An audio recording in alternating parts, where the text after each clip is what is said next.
Welcome to my channel. In today's video, we're going to be sharing how to do frame control and motion control. In this case, where a video ends, how can we continue the video while having that same dynamic there, a continuous dynamic without a breakage in the flow and in the loop.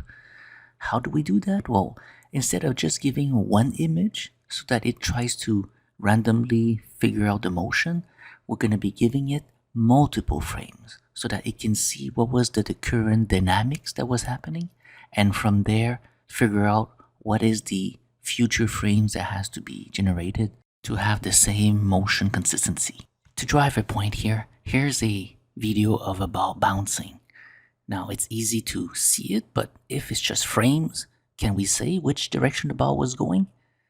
We can do some guesses, but it's a bit hard, right? And we can see in this case, both balls were going upward. Again, we'll have to take guesses. Well, in order to help ourselves there, instead of taking guesses, let's give the AI some extra information, right? The three previous frame. In this case, we can see the fourth frame much easier to be guessed, to be identified, simply because we know the previous frame. So this is the workflow that we're going to be exploring together in ComfyUI. This will allow us to do the frame motion control. It's a rather simple workflow, even though it looks a bit complicated, but let's go through it together and you'll probably see it's not that complicated to be used there once you know how it's being set up. So let's zoom in and look at this workflow, but just high level. I mean, top left, I would say it's the models that's being loaded here. On the top left, you have a couple of settings here, size, frames, and so on. You have the inputs, the different inputs to the video, and also right in the middle here, this is where the frame motion control is happening there, right? So you input the different frames and you can control it accordingly with mask and with the frames. And at the very right here, you have the core of the video generation. So basically all the processing is done here with the case sampler and so on. And you have the final output here with some color correction. The only added one here that I disable is the frame interpolation, right? So this is the last step when the video is really to my liking. Then I'll be using the frame interpolation there to smooth out the video. So this is optional. Okay, so let's dive in. So if we start with the top left and we zoom in, we can see that the different models is being loaded here, right? So you have the different high and low model of the 2.2. In this case, it's using the Vace one so that you can have that control that we need there. Vace can do many things, but in this case, it's going to help us out with the frame control. I have some LoRA here for the high and low. The LoRA is just meant to rapidly generate the video in a very small amount of steps. It's not specific LoRA for a specific domain. So really it's just there to make things more rapid. If you have your own LoRA, you can add them here to generate something that you want. And then we have the prompt there, right? Positive, negative prompt. So that's the normal. If I go down a bit, we can see here there's the different setting for the width, height, total frames. So how many frames do we want? And the new element here, it's the motion reference frame, right? So how many frames do we want to use that starts the video and guides it toward the generation there, right? So how many of them there? Well, I've put 6 here, but you can go higher, lower, it really depends. Keep in mind, if you put it to 1, well, basically that's a image to video, right? So that's the normal image to video generation there. So anything bigger than 1 will allow you to do that frame control there. And if we go down to the bottom here, we can see I always try to make the flow as visually appeasing as possible. Nothing's perfect here, but at least you can see how I try to keep the lanes here and the different vertical lanes for the connection of the nodes, basically, right? But if we go down to the bottom left, There's the motion pose reference. So in this case, I mean, you can use Vace to generate basically the pose of the character, and then it can guide it. But that is not the point of this video, so I'm not going to dive into that, but it can be done. Maybe at the end I'll show how it's done there, even though that's not the point. If we go down a bit more, we can see we have the video here that's going to be used, right? So in this case, we can see I loaded the video that was generating much to my liking there, but I only load the very final frame, right? In this case, the final ending frame. Let me adjust it. I think it has to be loaded a bit more. There we go. So it's a 100 frame video, right? So I remove the 6 frames so that we can have the last 6 frame there. All right, so the last 6 frame, you can see the motion of the different element here will allow us to guide the one generation so that it knows, okay, certain element was moving in a certain way, hence I'll generate it to match that movement there. So there's no disconnect with the continuity of the movement of the different element, the different dynamics basically. Right, so this is a key one to be put there. So the basically loading an end of a video that we like and we want to continue on it, right? So this is what it is basically. I even have a end motion there, so you can guide it at the beginning of the video, but you can guide it at the end of the video also, right? So that's possible also there. So that's being shown. All the black nodes here are usually meant to showcase that you have a choice to be made there, right? So depending on what you do, you have to pick something, right? So in this case, we can see here, there's a first here. I try to put some notes so that it's helpful, right? So top node, it's empty frames, so no pose, and bottom node is open pose frame, right? So the guiding movement with the video here. So in this case, I'm selecting the top one. If I wanted to use the pose from this video, right, the different pose movement there, I can just connect the bottom one like this, right? But in this case, I'll use the top one here. Okay, the other one stays. So this section here that's called motion frame guide is really where the magic happens, right? I mean, if I just skip all this and just show you what it looks like, and this is fun to see there, right?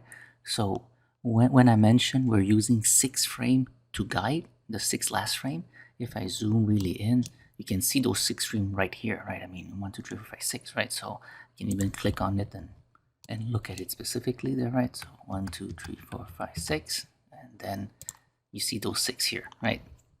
So what we see here is basically these are the first 6 frames, so that won't change, that will stay exactly as is. And then we're asking the AI, hey, generate the other frame, but keep in mind the first 6 frame doesn't change. So the one AI there has to consider this and continue on it, which gives this that great continuity there and doesn't break the dynamics, the motion. On the right here, it's a mask to just say, hey, the first 6 frame, don't touch it, right? If it's black, don't touch it. Everything that's white, do whatever you want, but don't touch the black one, which is the first 6 frame. So you have the frame that you load up and you have the mask to tell it what you can do with it. In theory here, I mean, each of these frame has the full mask so that it can do whatever it wants on the frame there. You can, in theory, cut it out there, just change something, just switch out something. That's possible. But for now, the point is just to show the continuity of these frames.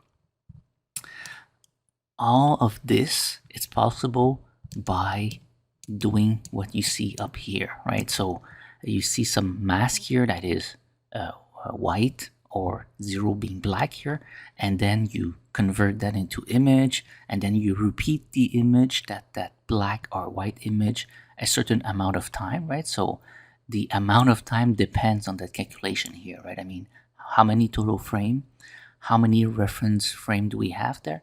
And then from that calculation there, so we have a little math calculation, all those numbers flow and goes into these nodes there, right? To be able to calculate, okay, there's 6 frames at the beginning. There's X amount of frames that are black here. There's 6 non-masked, we would say, and all these are masked to be able to generate whatever it wants, right? So all these calculation, these combination there of image, it's for that, right? So I'm not gonna go and flow one by one and show you the calculations. I mean, that's not worth it. But just know that data comes in, goes through this, and the key element is to see this, right? If you don't see this as you would like, if you reduce the amount of frame or you add more frames, if these don't match, then it's not gonna do the right thing, right? Now the other thing you have to be aware of, it's the black nodes here, right? Where you have to make a choice. So we did the one on the first one where we selected, do we want the pose, you know, the character pose to influence our video? We set no, which is the top one. Now here, basically it's the same thing, but it's more about the ending, right? I mean the end motion. Do we want at the end here to have also some control? In this case, I mean, do we want the ending to look like this, right? To look like this at the end, where the beginning is like this.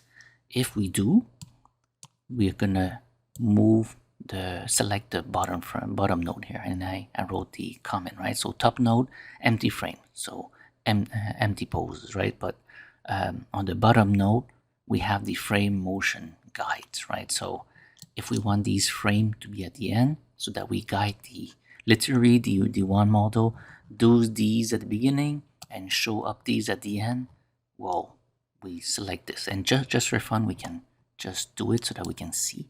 It's going to be interesting to see there. So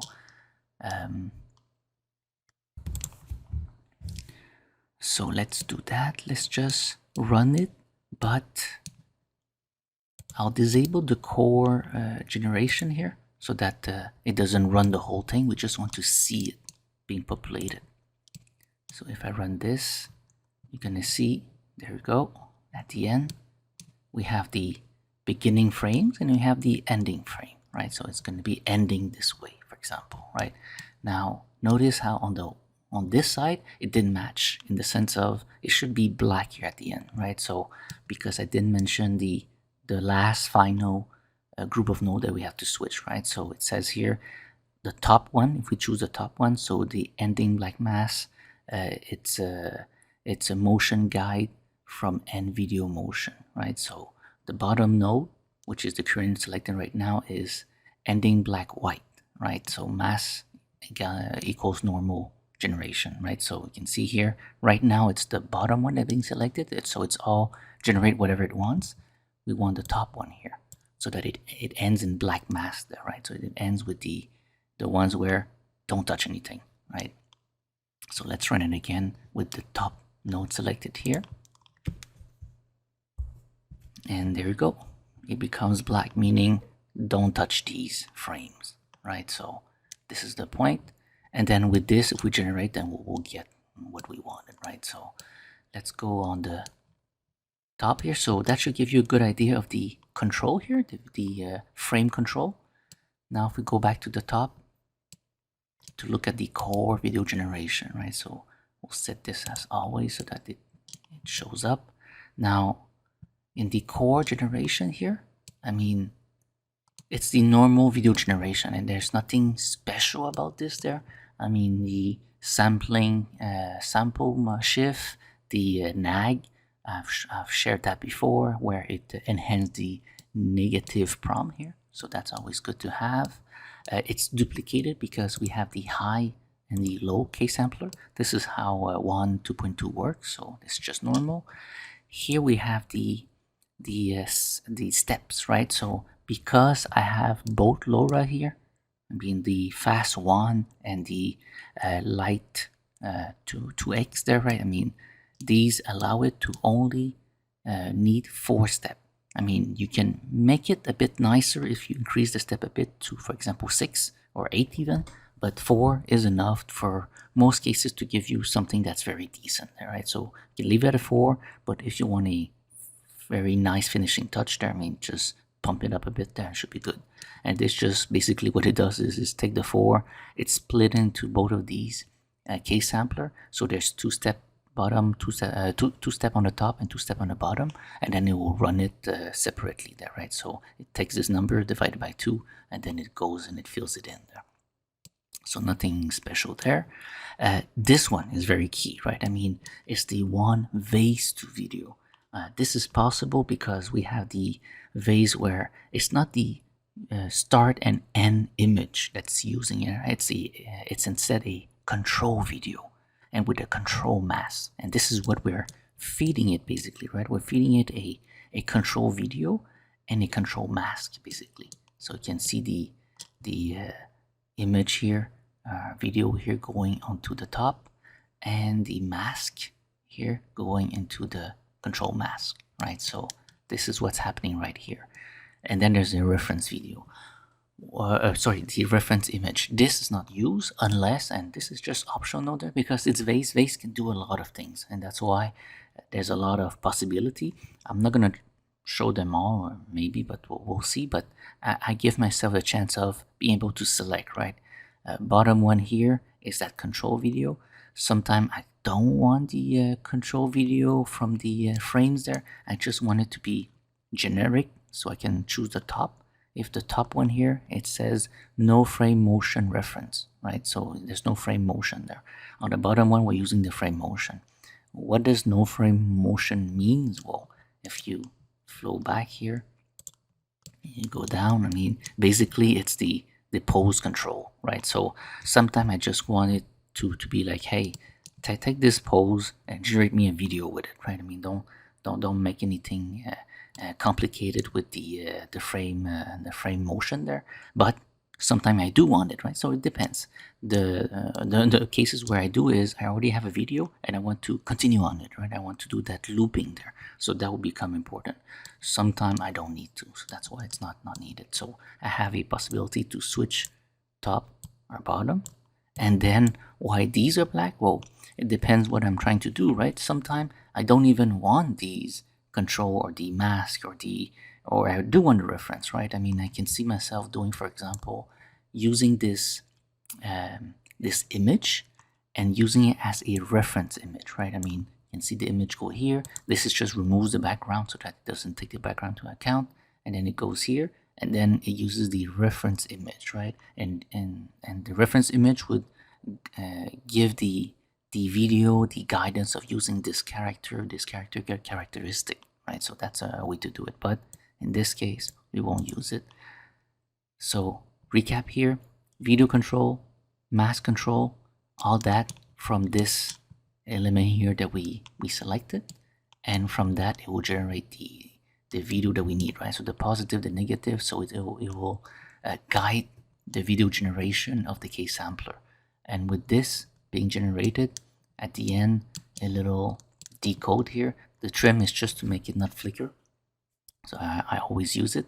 But there's a decode here, and then we have a color match. So I just load the original video and make sure there's a color match, and then it ends with the final video here. So that's pretty much how the whole video is being generated. The only extra thing I haven't mentioned is if I enable this, I can just basically load any final video that I have generated here, and then it would smooth it out with the frame interpolation so that it's a much smoother video at the end. But that is a optional final step. It's not super critical at the beginning there, right? So I can just bypass it. So that's pretty much the whole workflow there. I would say let's go through it a few examples, and maybe at the end we can showcase a bit more of the other cases. So I think that's going to be interesting. So let's try to run a few examples with this. In fact, for the first examples there, let's not put the ending frame because that's a bit more a specific case. Let's just use the normal case, which is the no ending frame. There we go. We selected the right node so that it does right exactly that. So let's go to the running of this workflow. Okay, to run this workflow without the pose or the many cases there, I mean, let's just use something simple here. I mean, with the width and the height, that's fine. total number of frames, that's fine too. In fact, yeah, we can leave it at 81, it's fine. 6 frame to control, that's fine also. And 4, that's fine also. So again, in fact, let's leave it as is there. Let's make sure that our video that we use at the ending there is good, right? So we remove the 6 frame at the end of the previous video. This won't be used, the ending frame. We'll use it later, and that's it. Let's run this and see what it looks like. Obviously, we're going to be running this. It's gonna remove the ending frames and the ending mask, because we basically told it don't use it by doing the switch, right? So we use the bottom switch here for the mask, the top switch here for the frames, and we use the top switch here so that it doesn't use the pose, right? Because we can combine them. I think that's what's cool there. I'll show an example where I combine the starting frame with the pose here and ending frame, so all that can be combined. So that's what it's interesting with the Vace. Now it's been running there. It's going through the one Vace to video, so it's taking all those different video control and mask to feed it, and it's gonna go through the K sampler, right? So that's gonna be where it's gonna spend the most time. Let's zoom out a bit and let's let it run, right? In fact, let's fast forward. Okay, that generation is being done. Well, what I realized is I already generated it beforehand, right? I mean, it's a new generation, but it's almost pretty much the same thing there. I already tested it, but just to prove the point, right? I mean, with all those settings, this is the new version I'm getting there, which is always almost the same as what I was sharing before. But I think the point here is, if you can see the smoke has some effect there. You can see the paper that was stuck here, you know, on the wall-ish is not and falls down, where if you don't give it those frame guidance, it might think that this is something just stuck on the wall and stays there, and so on, right? I mean, there would be way less movement and dynamics here, since it doesn't know what is on walls, on floor, on ground. It has to kind of figure it out, or even think, is this supposed to float or not, right? Or should fall down. So we can see the dynamics here. So I think that shows it. Let's try a few other things to show the different use cases. Now, to make these tests go way faster, because I'm gonna be running a lot of these tests there, I'm gonna be reducing the resolution a bit there, just for the sake of getting these done faster, right? So I'm gonna reduce the resolution by half. So the quality will be impacted, but this is a test, right? So it's not as if it's super critical to have high quality there. So there you go, you have half of the resolution. Quality will be impacted, but it's okay. It's just to prove or to show how things are being done. So it's not a big deal there. So let's try a few cases. So maybe the first one that we already showed. So let's try a use case where we use the ending frame as we were showing before. So to use the end frame as we shown before, let's choose this bottom node, and let's choose this top node so that we have the ending frame, and also to have the right mask set in place so that the ending doesn't change, right? We double check here that the video is properly loaded, everything's okay. Let's run this. Once we run, we should see the frame showed up as so, where the ending frames here, and the mask is not applied on the final 6 frame because it's going to be kept just as we said before. And let's go see it running, and let's do a quick fast forward there.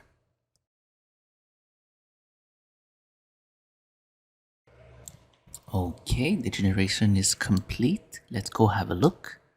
There you go. So hopefully you can see that transition, right? That ending frames and beginning frame being used, right? So it starts with the beginning frame that forces it to be exactly those frame, and it generates AI video in between, and at the very end it has those exact end frames.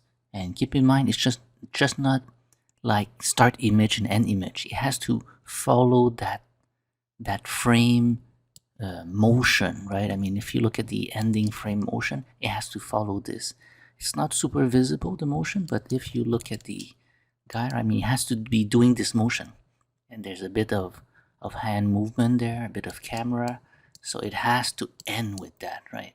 And you can see that action being followed there, because basically we told it to do exactly that and not change the end. So that's a pretty nice result to see there.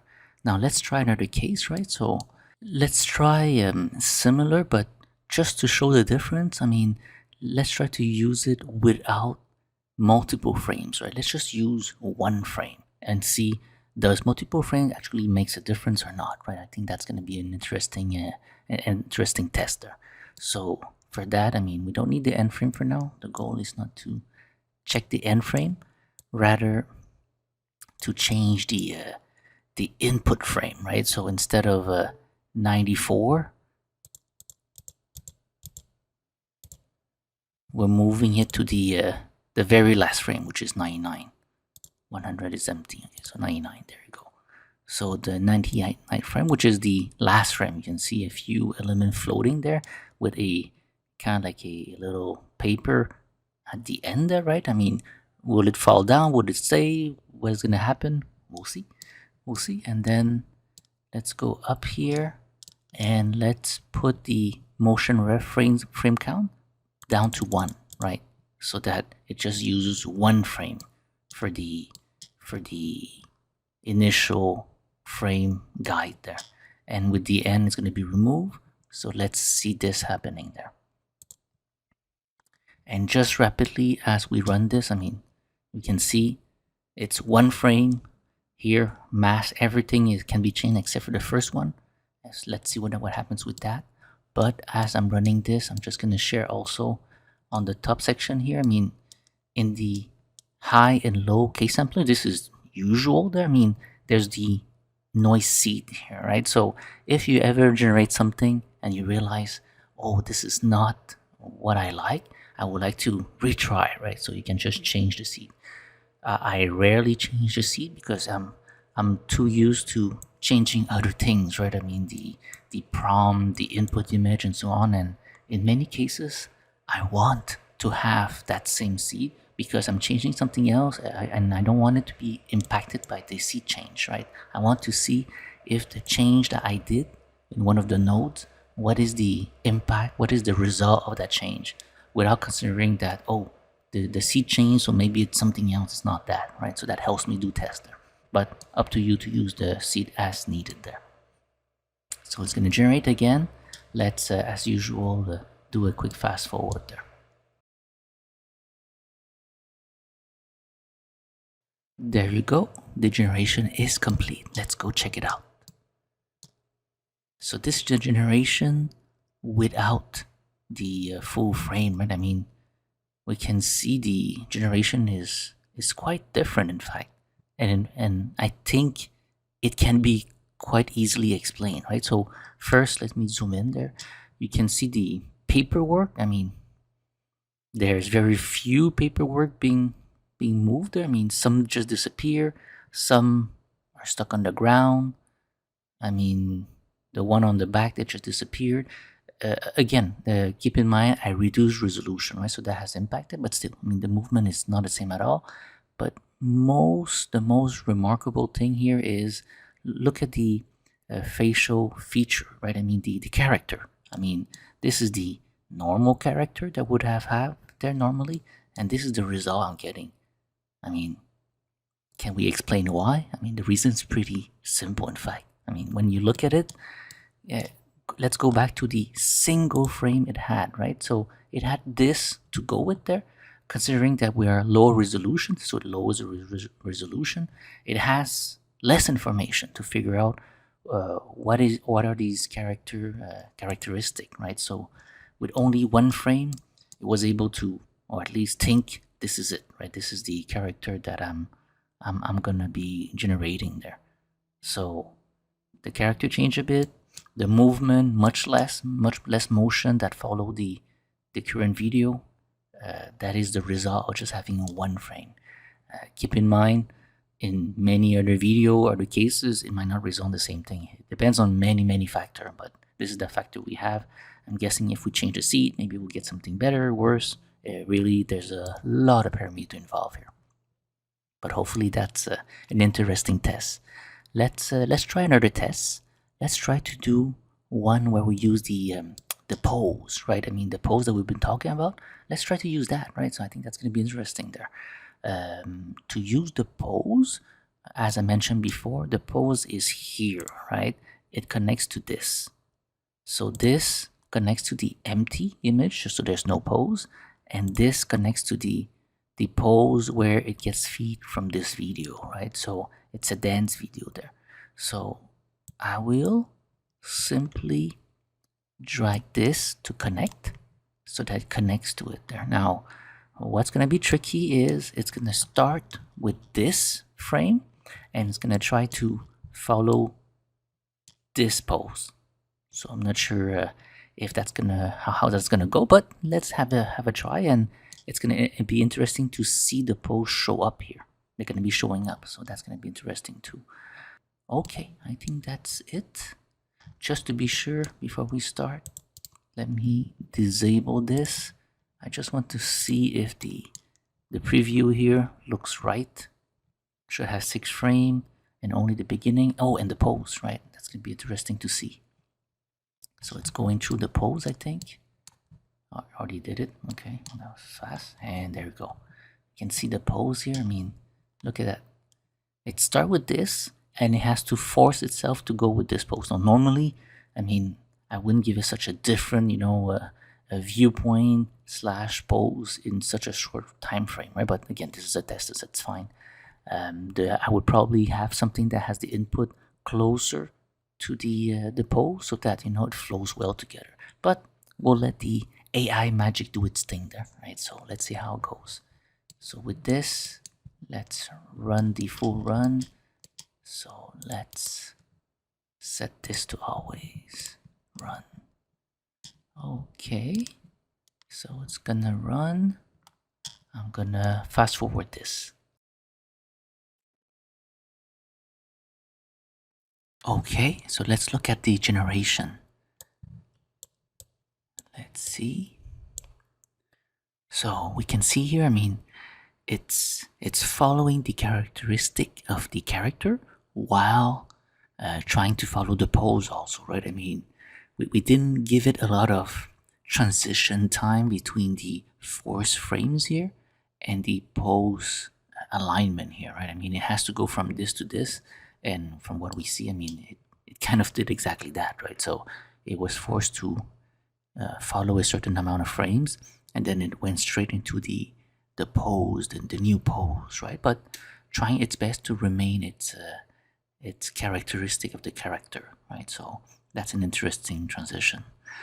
If I had to do it properly, I mean, I think giving it a certain amount of black frames here where there's no pose to allow it time to actually transition toward the new pose will have a nicer effect. But that is something that is not covered today. Okay, so let's look at another use case where we're going to be using the reference image. I think that's an interesting one also. Let's try to disable all these frames. In fact, we'll just connect the upper connector, upper node here, right? So by connecting the upper node, we bypass all these frame motion guider, right? So, and because of that, because we're bypassing this section, I mean, we don't even need a control mask. It's just going to be everything generate, but it's going to follow the pose here, and we're going to be using a different image reference there. so that it matches that characteristic. So let's change this. There we go. So now we have the image that is looking like where the character we want it to be taking the characteristic from, and we'll connect the reference image here. So we have the pose, that kind of like control net, and we have the reference image. Let's see what we get from this. Let's run this. Okay, so the generation is done. Let's go and have a look at what we're getting. So we can see it's following the characteristic, but it's giving itself a very general, I would say, generation there of what it wants there, right? I mean, it's following the text that we described it, but at the same time following the reference pose. So it's giving us some interesting output there. Okay, with that, let's go to the bonus section, where basically I'm gonna be sharing multiple of the generation in higher quality that I made, so that we can see what high quality looks like in different of those use cases. Enjoy.